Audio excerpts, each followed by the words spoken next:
In this video, we're going to talk about how to safely operate the sliding miter saw. The miter saw is used for two primary cuts. The first cut is a straight cross cut, and the second cut would be an angled cut, otherwise known as a miter, hence the name miter saw. The miter saw cannot be used for rip cuts when I'm cutting with the grain, and it cannot be used for curved cuts. But use a miter jigsaw or a bandsaw for one of those. First thing you need to make sure you have is you have your safety glasses. And we're going to talk about the parts of the miter saw here.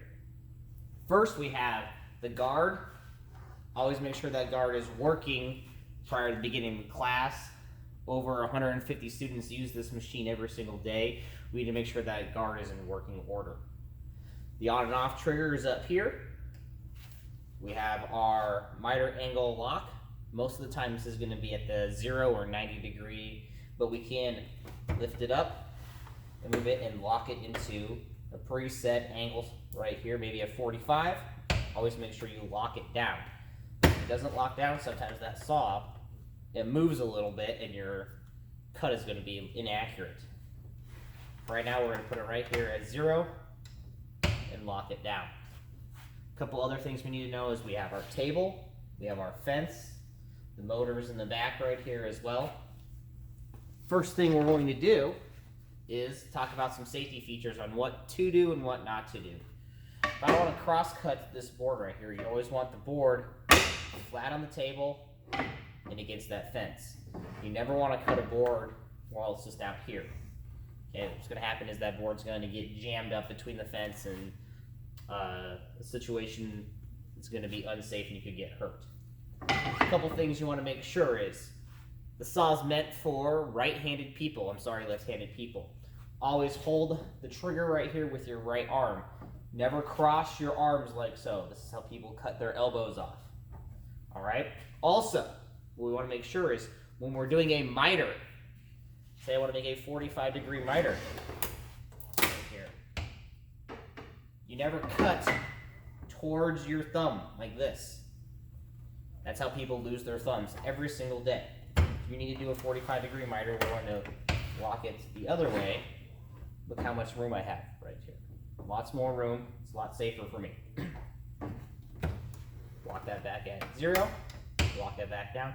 Also, we need to think of margin of safety. My hands need to be at least 4 inches away from the moving blade. So definitely not within this yellow area. Also, the smallest piece that we can cut on the miter saw is 6 inches. That is, it gives you a little bit of room to hold onto the board and you still have your 4 inches of margin of safety. When we're using the miter saw, a couple things mistakes students make is when they turn it on, they go down really fast because it's a quick and fast way to use the machine. However, you're going to get an inaccurate cut, it's going to wear and tear on the blade, and the blade actually moves and flexes. We don't want that happening. When you turn it on, let the saw come to a full speed before you go down. You can go down at a controlled medium pace. Just like so. To do an example right here, I'm going to turn on, have the guard up, turn it on.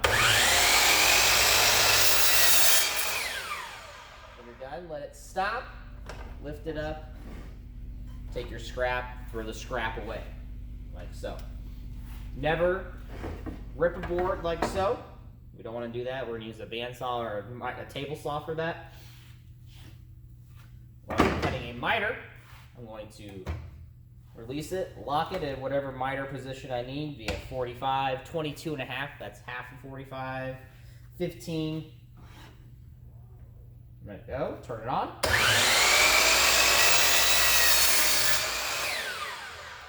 Let it stop. Make sure you take your scrap and throw it away. Right there. Release that, put it back at 0, lock it down again. A couple mistakes we see students make the most often is 1, they're crossing their arms. We don't want to do that. Their hands are too close to the machine, or they're not wearing their safety glasses, or they're texting on their phone. This machine is a one-person machine. You don't have to have a buddy up here talking to you as you're using the machine.